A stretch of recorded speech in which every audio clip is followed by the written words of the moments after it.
दोस्तों, कश्मीर के पहलगाम में आतंकी हमला करने वाला मास्टरमाइंड यही है। इसका पाकिस्तान में घर देखिए, इसकी सुरक्षा देखिए, इसकी लग्जरी गाड़ियों का काफिला देखिए। इसे लग्जरी गाड़ियों का शौक है, बड़ी बड़ी कोठी बनवाने का शौक है। इसकी सुरक्षा पाकिस्तान में एक प्रधानमंत्री जितनी होती है।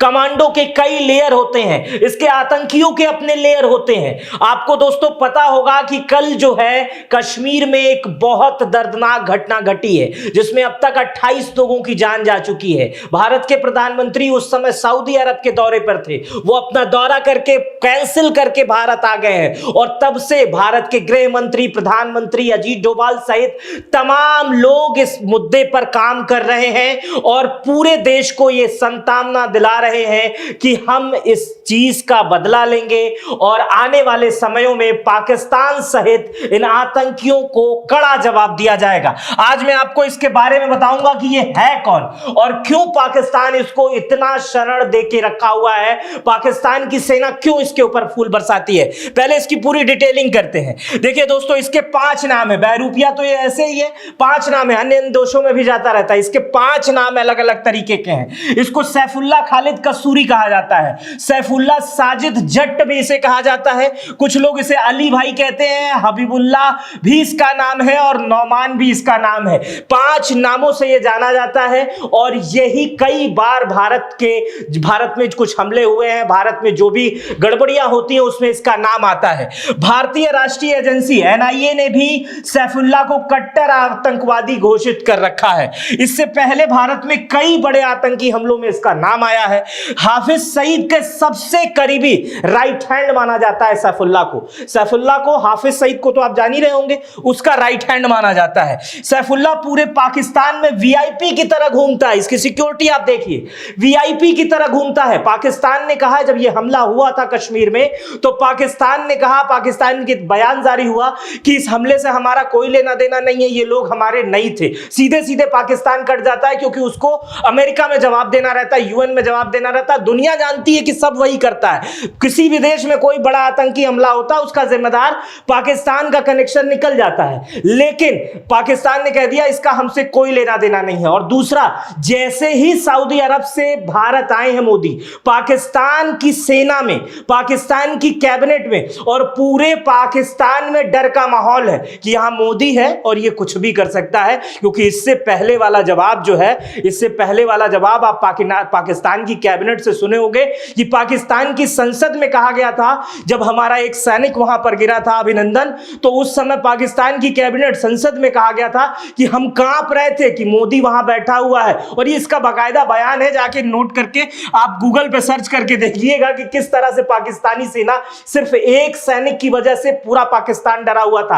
आज के समय की स्थिति यह है कि हमारे 28 लोगों को बौखलाहट में पाकिस्तानी आतंकियों ने मारा है। लेकिन इसका जवाब कैसे मिलेगा, कब मिलेगा, यह तो भारत की सेना और भारत के प्रधानमंत्री जाने। लेकिन कुछ तो बड़ा आगे भविष्य में होगा। आगे समझते हैं। सैफुल्लाह अपने आतंकी सुरक्षा गार्ड के साथ पाकिस्तानी पुलिस और पाकिस्तानी सेना के साथ घिरा रहता है। इसकी सुरक्षा जो होती है वो कई लेयर में होती है। खुफिया एजेंसियों का मानना है इसकी सुरक्षा किसी मुख्यमंत्री और प्रधानमंत्री से कम नहीं होती है। सैफुल्लाह की सुरक्षा में बुलेट प्रूफ गाड़ियों का काफिला होता है।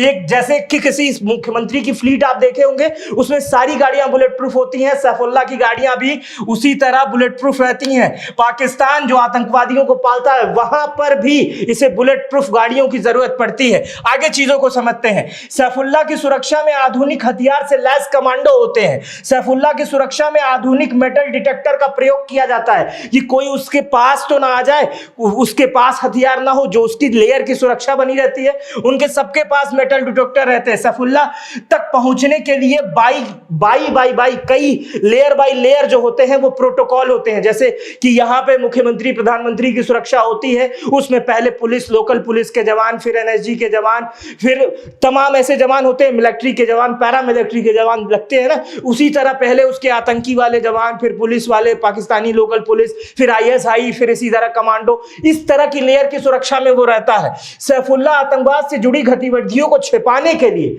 इस सब को छिपाने के लिए वो तमाम दान पुण्य का काम भी करता है, वो तमाम जगहों पर धार्मिक चीजों पे दान देता है कि लोगों को लगे कि वो जो है वो आतंकी नहीं है, वो धार्मिक काम करता है, जबकि इसके आड़ में वो बहुत बड़ा संगठन चलाता है और वो संगठन केवल और केवल भारत में और अन्य जगहों पर व्यवस्थाओं को खराब करने के लिए बनाए जाते हैं। सैफुल्लाह पाकिस्तान के पंजाब प्रांत के शांगमान गांव का रहने वाला है और सैफुल्लाह आतंकी संगठन लश्कर-ए-तैयबा का डिप्टी चीफ है। इस समय डिप्टी चीफ है। चीफ तो आप जान ही रहे होंगे, हाफिज सईद को।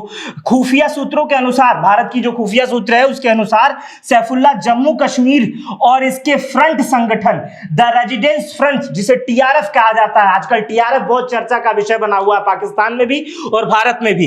एक ये लश्कर-ए-तैयबा का ही एक फ्रंट है, फ्रंटल ग्रुप है, इसमें युवा रहते हैं और इसमें जो ये टीआरएफ है, ये संगठन है, ये आतंकी गतिविधियों का काम करती है और इसका जो मास्टरमाइंड है वो भी यही सैफुल्लाह है, यही उसका मास्टरमाइंड है।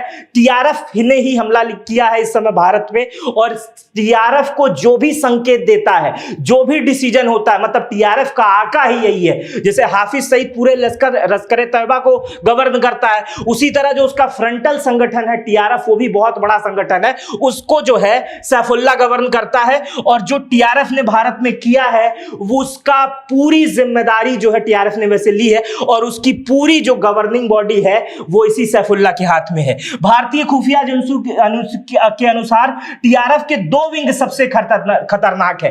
टीआरएफ के दो विंग है, एक है फाल्कन स्क्वाड और दूसरा है हिट स्क्वाड। इन दोनों की जो जिम्मेदारी होती है वो भारत के कश्मीर में घुसने की, टारगेट करने की, लोगों को वहां से उठाने की और हर तरह से तबाही मचाने की। इन दोनों स्क्वाड जो इनके दोनों ग्रुप होते हैं, उनकी दोनों की जिम्मेदारी यही होती है। इसके बारे में अगर जितना आप जानते जाएंगे आपको नफरत होते जाएगी पाकिस्तान से भी और ऐसे माइंडसेट के लोगों से भी। आगे समझते हैं। सैफुल्लाह पाकिस्तानी सेना और आईएसआई के घनिष्ठ संबंध है और राजनीतिक लाइजनिंग के लिए जाना जाता है। राजनीतिक पार्टी में भी है, वहां की राजनीतिक लाइजनिंग इसकी बहुत सेट है। जैसे होता नहीं, कुछ अपराधी इतने बड़े हो जाते हैं, दूसरे किसी पार्टी है, यहां हमारा विधायक बना देना, यहां हमारा सांसद बना देना, ऐसे होता है ना। तो सैफुल्लाह उस टाइप का राजनीतिक लाइजनर है, पाकिस्तान में बहुत बड़ा। और इसकी सेना में भी जबरदस्त पकड़ है, सेना के लोगों में जबरदस्त पकड़ है। हथियार से लेकर तमाम चीजों की इधर उधर खरीद फरोख्त करना, इधर उधर करना, यह सैफुल्लाह का मुख्य व्यवसाय और मुख्य काम है। आगे समझते हैं। सैफुल्लाह खालिद का पाकिस्तान में इतना रसूख है कि पाकिस्तानी सेना जब कार्यक्रम होते हैं सैफुल्लाह के, तो पाकिस्तानी सेना के जवान उस पे फूल बरसाते, फूल बाकायदा गुलाब और चमेली की फूल इस पे बरसाए जाते हैं। कई ऐसे वीडियो सामने निकल के आते हैं। सैफुल्लाह 2 महीने पहले पाकिस्तान में भी एक पंजाब है, तो वहां पंजाब में इलाके के कंगनपुर में आया था। यहां एक कार्यक्रम में पाकिस्तानी सेना के जो कर्नल थे जाहिद जरीन खटक, उसका भाषण उन्होंने ही करवाया था और उसने यह भारतीय सेना और भारतीय लोगों के खिलाफ यहां पर जमकर भाषण दिया था। सैफुल्लाह ने जो वहां के कर्नल ने करवाया था वहां पे भाषण, और वहां पर इसने भारतीय लोगों के खिलाफ, भारतीय सेना के खिलाफ खूब भाषण उगड़ा था। एक और खबर आती है इसकी, जो जल्दी वाली खबरें हैं वही बता रहा हूं। एक और खबर है, पाकिस्तान के खैबर पख्तूनख्वा में एक सभा आयोजित थी जहां पर सैफुल्लाह को बुलाया गया था। उसने कहा था वहां पर कि आज 2 फरवरी है, ये 2 फरवरी वाली सभा थी कुछ दिन पहले, मतलब 2 महीने पहले, और उसने कहा था कि मैं वादा करता हूं कि 2 फरवरी, आज 2 फरवरी 2025 है और 2 फरवरी 2025 तक 26 तक हम कश्मीर पर कब्जा कर लेंगे। और ये पाकिस्तान में हो रहा था और पूरा भाषण दिया जा रहा था और वहां ये कह रहा था कि हम 2 फरवरी 2026 तक पाकिस्तान पे कब्जा करने की पूरी कोशिश करेंगे। उसने ऐलान किया कि आने वाले समय में जो हमारे मुजाहिदीन हैं वो अब अपने हमले तेज कर देंगे। उसने कहा था कि उम्मीद है कि 2 फरवरी 2026 तक कश्मीर आजाद हो जाएगा। जानकारी के अनुसार ये भी सभा जो है वो आईएसआई और पाकिस्तान के कई सेना के बड़े अधिकारियों ने ये ऑर्गेनाइज करवाया था। आगे समझते हैं। बीते दिनों एबटाबाद के जंगलों में भी इसकी एक पॉलिटिकल विंग की एक सभा थी। उस पॉलिटिकल विंग का नाम है पीएमएमएल और एसएमएल। ये दोनों पॉलिटिकल विंग है। इसमें आतंकी एक शिविर लगाया गया था जिसमें तमाम आतंकियों को बुलाया गया था। इस कैंप में सैफुल्लाह ने युवाओं को भड़काया और उन्हें टारगेट किलिंग की ट्रेनिंग दी और पाकिस्तान के बॉर्डर से घुसपैठ करने को कहा कश्मीर में, और ये पॉलिटिकल वहां की मीटिंग बताई जा रही थी और उसमें ये सारे काम कर रहा था। अब पाकिस्तान पता नहीं किस मुंह से कहता है कि हमारा कोई हाथ नहीं है। जब आप ऐसे जहरीले लोगों को पाल रहे हो पाकिस्तानियों, तो इसका जो दिक्कत है वो आज भारत में हो रहा है लेकिन कल पाकिस्तान में होगा, और पाकिस्तान के अंदर ही इसने पता नहीं कितने हमले कराए हैं, लेकिन अभी भी ये पाकिस्तान में सुरक्षित है और घूम रहा है। भारत के गृह मंत्रालय ने राज्यसभा में बहुत पहले बताया था, टीआरएफ जिसने हमले की जिम्मेदारी ली है उसको लेकर भारत के गृह मंत्रालय ने राज्यसभा में बताया था कि पाकिस्तान की आईएसआई और वहां के आतंकवादी संगठनों ने भारत की शक्ति को भांप लिया है, इसलिए उन्होंने मिलकर अपनी खाल को बचाने के लिए, मतलब अपनी इज्जत को बताने के लिए जय रेजिडेंस फ्रंट यानी टीआरएफ का गठन किया है। और यह संगठन लश्कर तैयबा का मुखौटा है और इस मुखौटे के जरिए पाकिस्तान जो है वो हमेशा बचने की कोशिश करेगा। जैसे आप कोई संगठन है उस पे पाकिस्तान कार्रवाई कर दे एक संगठन, और उसी के सारे लोग एक दूसरा नाम का संगठन बना ले, टीआरएफ वही संगठन है और उसका हेड भी यही सैफुल्लाह है। और भारत में जो कल हमले हुए हैं पहलगाम में, जिसमें 28 सैलानियों की जान गई है, उसका जिम्मेदार भी यही है। अब भारत कार्रवाई के लिए तैयार दिख रहा है। भारत के प्रधानमंत्री अपनी यात्राएं छोड़कर आ चुके हैं, बड़ी बड़ी मीटिंगें हो रही हैं, मीडिया चैनल पे तमाम खबरें दिखाई जा रही हैं, लेकिन आतंकियों के स्केच जारी कर चुकी है। सेना लगातार आतंकियों को खोजने की मूवमेंट चला रही है, लेकिन अभी तक किसी आतंकी की पकड़े जाने की खबर नहीं आई है मेरे वीडियो बनाने तक। मेरा नाम मित्र प्रकाश है। इस वीडियो पर अपनी प्रतिक्रिया जरूर दीजिएगा। अपना बेहद ख्याल रखिएगा, सुरक्षित रहिएगा। बहुत बहुत शुक्रिया।